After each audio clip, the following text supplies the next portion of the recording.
আসসালামু আলাইকুম। আমার চ্যানেলে আপনাদের সকলকে স্বাগত। আমি আমার অনেক ভিডিওতেই বলেছি, ভারত কূটনীতিতে অনেক পারদর্শী একটি দেশ। তারা চাণক্য নীতি ফলো করে তারা কূটনীতি সাজায় এবং আগামীতে কিভাবে রাজনীতি করবে সেটা প্ল্যানিং করে।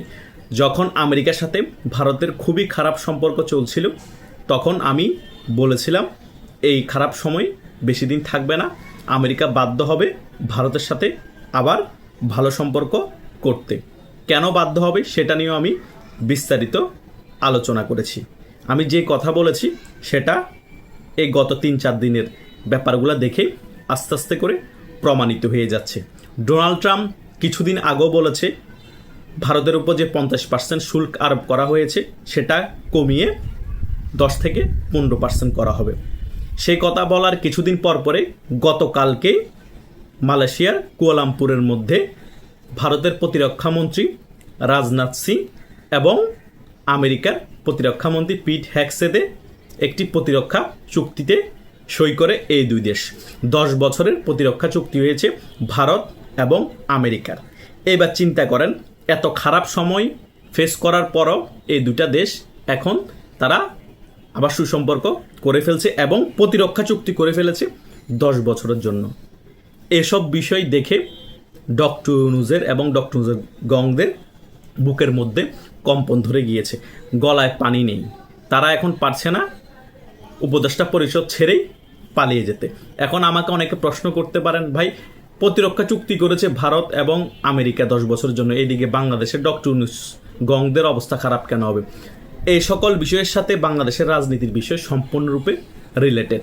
কারণ এই ডক্টর ইউনূস গং সম্পূর্ণরূপে শেল্টার নিয়ে আছে আমেরিকা এবং পাকিস্তানের আইএসআইয়ের।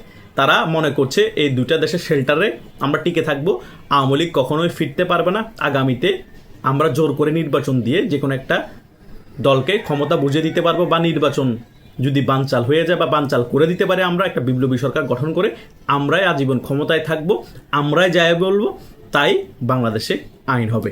কিন্তু বাস্তবে কোনো কিছুই ঘটবে না। ভারত চাণক্য নীতির রাজনীতির মাধ্যমে সকল কিছু খুব স্লোলি গুছিয়ে নিয়েছে। আমেরিকার সাথেও এখন সম্পর্ক শিথিল করে ফেলছে। রাশিয়ার সাথে তো আগে থেকে সম্পর্ক ভালো ছিল এবং চায়নার সাথেও আগের মতো যে খারাপ সম্পর্ক ছিল সেটাও এখন নেই। তার মানে বিশ্বের সকল মোরাল শক্তিশালী দেশ এখন ভারতের হাতের মুঠোয় চলে এসেছে। আর ভারতের সাথে তো পার্সোনালি ইসরায়েলের সাথেও ভালো সম্পর্ক আছে। এখন ভারত সম্পূর্ণরূপে বাংলাদেশের উপর ডাইরেক্টলি প্রেশার ক্রিয়েট করতে পারবে।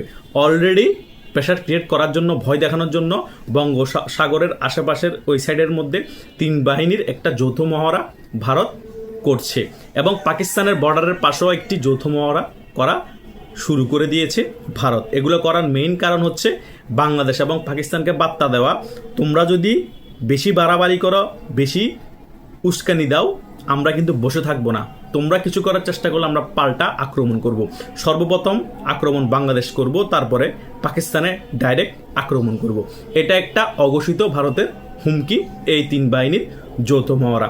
কেন এই যৌথ মহড়া করছে তার মেইন রিজন হচ্ছে পাকিস্তানের যিনি উপপ্রধান মানে সেকেন্ড ইন কমান্ড পাকিস্তান আর্মির বাংলাদেশ সফর করেছে, ওনাকে ডক্টর ইউনূস একটা বই উপহার দিয়েছে। বইয়ের উপরে মোলাটের মধ্যে একটা ম্যাপ দেখানো হয়েছে, সেই ম্যাপের মধ্যে ভারতের কিছু অংশ সহ বাংলাদেশে অংশগ্রহণ করে বাংলাদেশে অ্যাড করে ওই ম্যাপটা তৈরি করে ওই পাকিস্তানের সেনাবাহিনীকে দেওয়া হয়েছে। ওই ব্যাপারটার পরে আরও ঘোলাটে হয়ে যায় ব্যাপার। সেই কারণে ভারত এখন অ্যাগ্রেসিভ মুভ করছে এবং যুদ্ধ অবস্থা দেখাচ্ছে। সেই কারণে তারা তাদের সীমান্তের পাশে 3 বাহিনী যৌথ মহড়াও শুরু করে দিয়েছে। আমেরিকার সাথেও 10 বছরের প্রতিরক্ষা চুক্তি করা হয়ে গিয়েছে। রাশিয়ার সাথেও সম্পূর্ণরূপে আগের থেকেও ভালো সম্পর্ক গড়ে উঠেছে এবং চীনের সাথেও সম্পূর্ণরূপে ভালো সম্পর্ক করে রেখেছে, যাতে কোনো একটা মুভমেন্ট করলে ভারত বিশ্বের যত মোরাল দেশ আছে কেউ ভেটো না দেয়। আর বাংলাদেশ তো ছোটো একটা দেশ, এই দেশের মধ্যে যদি প্রশাসনিক কোনো মুভমেন্ট করে, আর্মির কোনো মুভমেন্ট হয় বা কূটনীতিক অন্যান্যভাবে কোনো মুভমেন্ট করায় ভারতের নাম আসলো, বহির্বিশ্ব থেকে জাতিসংঘ থেকে কোনো প্রেশার যাতে ভারতের উপর না আসে। ভারত সকল কিছু গুছিয়েই তারপরে শেষ ফিনিশিংটা দিবে। আমি অনেক আগে থেকেই এই কথাটা বলে আসছি। আপনারা বলেন 14 মাস হয়ে গিয়েছে এখনও ফিনিশ কেন দিচ্ছেন? আরে ভাই, খেলা সকল কিছু যখন 90% গোছানো হয়ে যাবে 2 বছর হয়ে গেল ধরে নেন, বা 16 মাস হয়ে গেল, শেষ একদিনে ফিনিশিংটা হয়ে যাবে, ওই একদিনে খেলা শেষ। এটাই হচ্ছে ভারতের রাজনীতির মেইন ইথিক্স। ভারত খুব ঠান্ডা মাথায় রাজনীতি করে, খুব ঠান্ডা মাথায় কূটনীতি খেলে, কিন্তু শেষ পর্যায়ে তারাই জয়লাভ করে। দেখেন না, এই আমেরিকা এখন নত হতে বাধ্য হচ্ছে ভারতের কাছে, হয়নি। চীনের সাথে তো খারাপ সম্পর্ক, চীন এখন ভালো সম্পর্ক করে ফেলে নেয়। রাশিয়ার সাথে দিন দিন শুধু ভালো সম্পর্ক বেড়েই যাচ্ছে, তারা বেইমানি করে না। ভারতের একটা ভালো গুণ হচ্ছে, তারা যে কোনো দেশের সাথে বন্ধুত্ব করলে সে বন্ধুত্ব দেশের যে রাষ্ট্রপ্রধানের সাথে ভালো সম্পর্ক থাকে, শেষ পর্যন্ত সম্পর্ক বজায় রাখে, বেইমানি করে না। ভারত আমেরিকার মতো না। রাশিয়াও সেম, পৃথিবীতে 2 দেশ তাদের বন্ধুদের সাথে বেইমানি করে না, এক রাশিয়া, দ্বিতীয় ভারত। কিন্তু আমেরিকা পৃথিবীর মধ্যে যত বন্ধু দেশ আছে, যতদের সাথে বন্ধুত্ব করেছে, সকল বন্ধু দেশের সাথে বেইমানি করেছে। যে সকল রাষ্ট্রপ্রধানকে ব্যবহার করে ওই দেশের মধ্যে পাওয়ার খাটিয়েছে, ওই দেশের রাষ্ট্রপ্রধানের সাথে বেইমানি করেছে। কারণ আমেরিকা যাদের বন্ধু, তাদের শত্রুর প্রয়োজন নেই।